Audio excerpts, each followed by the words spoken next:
जय एवरीवन, स्वागत है आपका हमारे channel Indian defence news Hindi में। और इस वीडियो में हम बात करने वाले हैं रोजबोरोन एक्सपोर्ट के बारे में। हमने शॉर्ट वीडियोस के माध्यम से आपको अवगत करवा ही दिया है कि दुबई एयर शो के दौरान रोजबोरोन एक्सपोर्ट ने भारत को क्या क्या ऑफर दिया है और क्या क्या जो ऑफर है ये मॉडिफाई करके भारत के सामने रखे गए हैं। लेकिन इस वीडियो में हम एक विषय के बारे में बात करने वाले हैं और वो है प्रोडक्ट 177S के बारे में। प्रोडक्ट 177S एरो इंडिया 2025 के बाद से लगातार चर्चा का विषय बना हुआ है और लोगों के मन में अभी भी ये उत्सुकता है जानने की कि क्या होगा अगर हम इस इंजन को कंसीडर करते हैं। क्या वाकई ये इंजन हम जो स्वदेशी तौर पर इंजन बना रहे हैं एमका के लिए, जो कि 120 से लेकर 140 किलो न्यूटन का इंजन होने वाला है, उससे बेहतरीन होगा। और रोजबोरोन एक्सपोर्ट का वो ऑफर जहां पर उन्होंने ये दावा तक कर दिया कि अगर भारत इन 3 प्रोग्राम्स में से यानी SU-75 चिकमेट, SU-57 फेलन और प्रोडक्ट 177S में से कोई एक प्रोग्राम का भी सिलेक्ट करता है तो वो advance medium combat aircraft programme में भी भारत की पूर्ण मदद करने वाले हैं। स्टेल्थ कोटिंग से लेकर के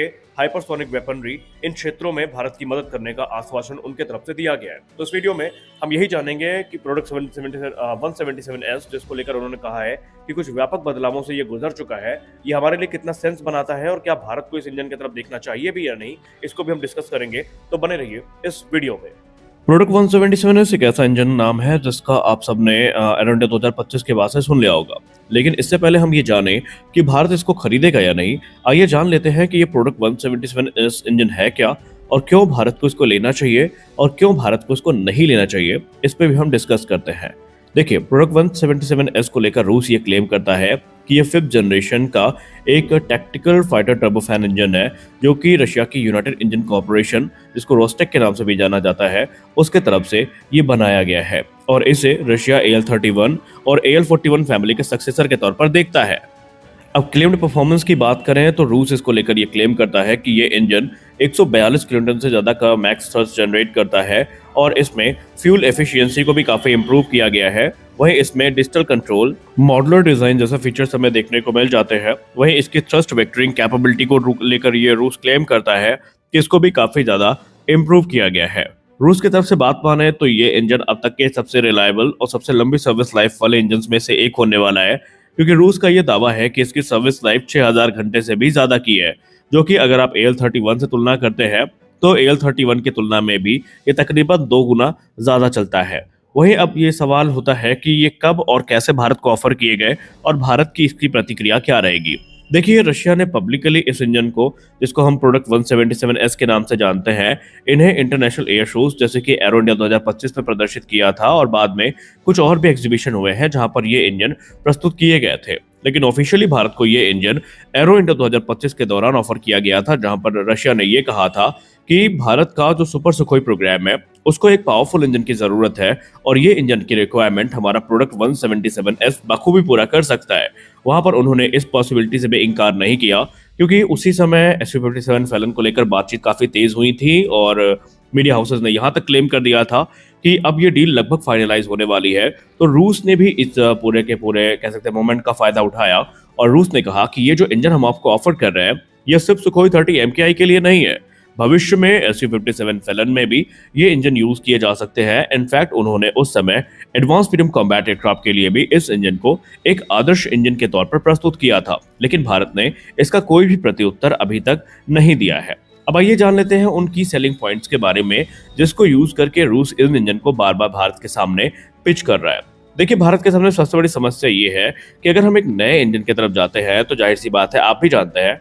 कि एयरफ्रेम में मॉडिफिकेशंस काफी बड़ी करनी पड़ेंगी, सॉफ्टवेयर में चेंजेस करने पड़ेंगे। लेकिन रूस के इस इंजन की सबसे बड़ी यूएसपी यही है कि रूस ये दावा करता है कि डायमेंशन वाइज ये इंजन AL-31 के बिल्कुल समकक्ष है, यानी कि प्लग इन रिप्लेसमेंट वाली जो चीजें हैं हमें देखने को मिलेंगी, यानी कि प्लग एंड प्ले वाला ऑप्शन यहाँ पर रहेगा कि आप इन इंजन को मिनिमल मॉडिफिकेशन के साथ सुखोई 30 MKI में यूज कर सकते हैं या अपने सुपर सुखोई जेट्स में यूज करके आप इन इंजन को उड़ा सकते हैं। गौर करने वाली बात एक ये है कि दूसरा सेलिंग पॉइंट इसका टॉप ये है कि इसका हाई थ्रस्ट और रेंज। जी हाँ, अभी तक हमने जो इंडिजिनस इंजन के बारे में परिकल्पनाएं करी है उसमें हमने 120 से लेकर 140 किलोन्यूटन के इंजन की परिकल्पना करी है, लेकिन यहाँ पर भारत को बना बनाया 142 किलोन्यूटन का नेक्स्ट जनरेशन इंजन मिल रहा है, जो कि बेटर फ्यूल एफिशिएंसी और लॉन्गर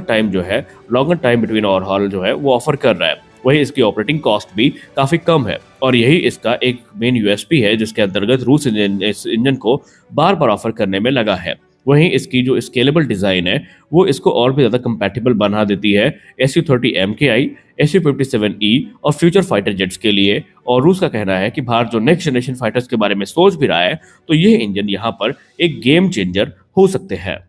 अब आपके मन में एक और सवाल आ रहा होगा कि भारत का इसको लेकर रिएक्शन क्या है और भारत क्यों इस इंजन के बारे में अभी नहीं बोल रहा है। देखिए, भारत इस समय ऐसी स्थिति में है और खुद इनफैक्ट रूस ऐसी स्थिति में है जहां पर भारत ये नहीं चाहता कि कोई भी डील डायरेक्ट साइन करी जाए और हमारी ओवर डिपेंडेंसी पर्टिकुलर सप्लायर के ऊपर बढ़ जाए। और ये चीज हमने रशिया यूक्रेन वॉर के बाद से और अच्छी तरीके से सीख ली है। और इसीलिए भारत अब इन इंजन को अनकंडीशनली नहीं लेने वाला, बल्कि भारत की कुछ कंडीशंस है जिन्हें रूस को मानना होगा। भारत ने अभी तक इंजन को लेकर यूं तो कोई ऑफिशियल जवाब नहीं दिया है, लेकिन एक्सपर्ट्स मानते हैं कि अगर ये इंजन भारत के रडार में है तो फिर भारत की जो रिक्वायरमेंट्स है ये भी रूस को मंजूर होनी चाहिए। देखिए, भारत की रिक्वायरमेंट काफी सिंपल है। भारत कभी भी किसी भी कीमत पर अब सप्लायर के ऊपर टोटली डिपेंडेंट नहीं होने वाला है। भारत यहाँ पर जो हैवी ट्रांसफर ऑफ टेक्नोलॉजी है इसकी मांग करेगा। भारत इनके लोकल प्रोडक्शन की मांग करेगा, जहां पर जो इंडिया स्पेसिफिक एनहांसमेंट्स की मंजूरी भी उनके तरफ से मिलनी चाहिए। वहीं भारत ये भी चाहता है कि तकरीबन 80% से ज्यादा जो ट्रांसफर ऑफ टेक्नोलॉजी या लोकलाइजेशन है